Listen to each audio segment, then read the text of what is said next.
Hey guys, I'm Leon of Strongertmr Training and welcome to episode 2 of Ask a Fitness Professional.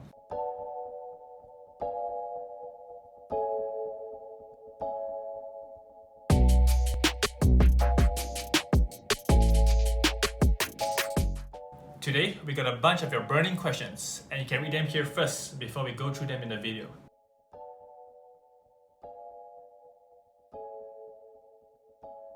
Alright, question 1. I have not trained with weights for a while. Will I lose all my strength and muscular gains? Well, this is heavily dependent on how long you have stopped training for. Research has shown that strength levels can be maintained for up to 3 weeks of the training. However, the rate of decay starts to increase after that.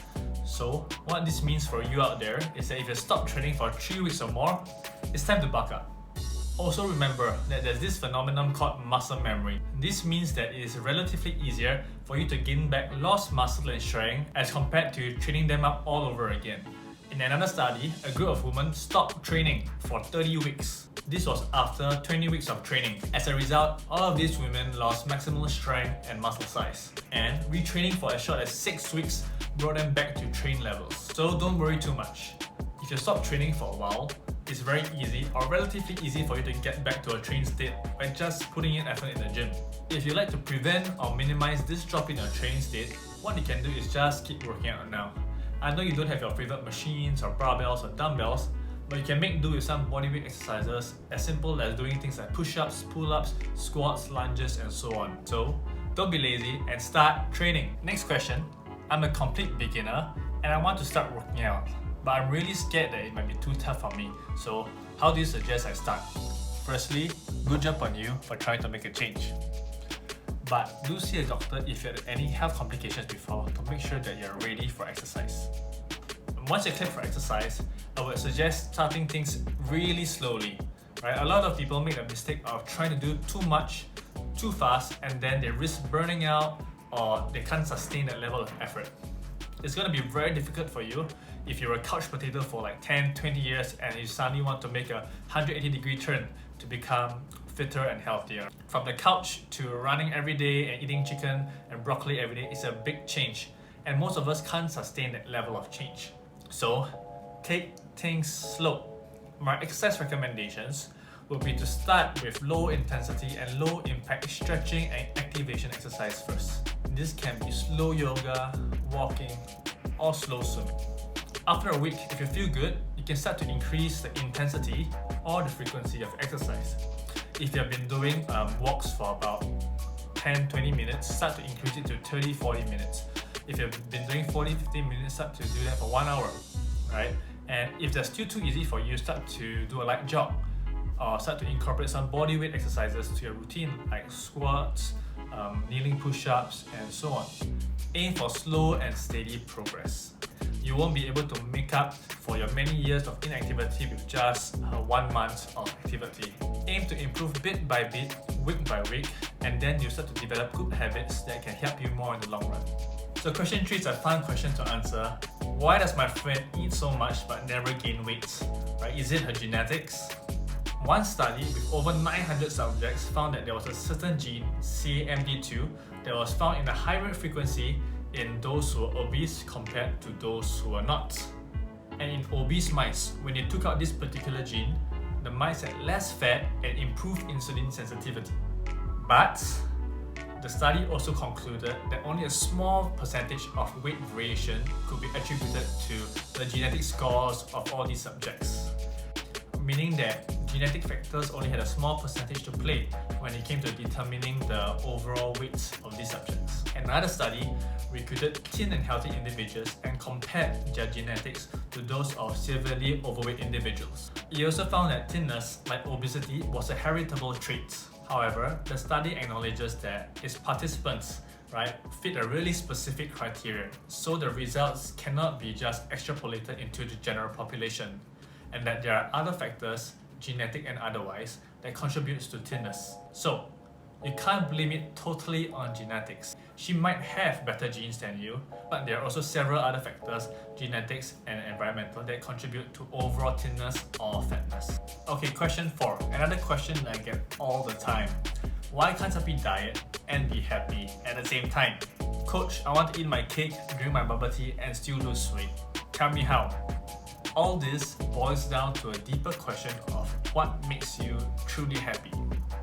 Do you really want to lose that weight? Do you really need to lose that weight? Or would you prefer to enjoy life a little, enjoy some cake, bubble tea from time to time? Remember that mental health is as important as physical health. And if you're dieting to the point where you're unhappy all the time, you're gonna ask yourself whether it's really worth it. Now, if you're clinically obese, you should try your best to lose weight because this can have severe health complications down the road for you. But if you're healthy, you're in good shape, you're fit, maybe you ought to rethink your priorities a little bit. You do not have to be really ripped or ultra lean in order to look good or feel good. It can actually be very unhealthy for you. So try to find that balance in your attempts to lose weight and your enjoyment of life. Some ways that you can perhaps use to find that balance is to firstly, set yourself a realistic timeline for you to lose that weight. If you give yourself too short a timeline, you may get overly stressed. And if you restrict yourself too much, you might get very unhappy instead. Number 2, you can try to choose the healthier choice. Instead of the full sugar bubble tea, perhaps you can try the 0 to 25% sugar bubble tea. And number 3, try to train more.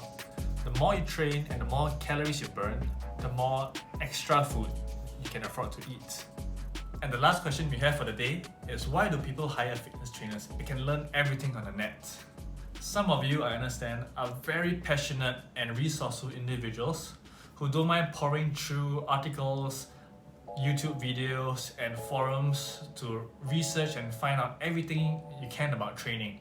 When I was 18 in JC, I was reading articles on T-Nation and bodybuilding.com to figure out how to train, and that was also one of the reasons why I was inspired to become a personal trainer. However, we are just a minority. Most people are busy individuals who have to take care of their family, they have jobs, they have a lot of other commitments, so training is most of the time the last thing on their mind. So what these people want is someone like me, a qualified professional, to guide them through how to train properly, how to use the correct technique, how to not get injured, and how to achieve their goals as effectively and efficiently as possible. I've trained lawyers, doctors, directors. Most of them have no interest in listening to what Jeff Cavalier on Athlean has to say or what Jeff Nippert has to say. Right? They're too busy with their work and their family to care about all these things. They just want to come in, train, get out, and achieve their goals. A second group of people, they just prefer someone there to guide them. It's just like having a teacher who's teaching you versus learning from an online course. Right? Both might work, but if there's a teacher and a qualified one there to help you, it's definitely going to accelerate your process. He can point out your mistakes on the spot, he can give you tips customized to your body and your needs. Research has also shown that having a coach can help you train more intensely and bring about better performance. This is because with the coach help, you understand your body better and know at what adequate intensities that you need to train at to provide the most useful stimulus for your body. Basically, without a coach, sometimes people don't know how intense they should be training, and with the coach's help, they can push themselves further. And if you need more examples of why some people might prefer to have a coach, check out some of my testimonials on my website. They might give you a better view into why people value coaches. So that's all for episode 2 of Ask a Fitness Professional, and thank you guys for tuning in. If you enjoyed the video and found it informative, do drop a like and subscribe. And if you have a question that you want featured for the next episode, do drop them in the comments below, and I'll catch you in the next one. Thank you guys.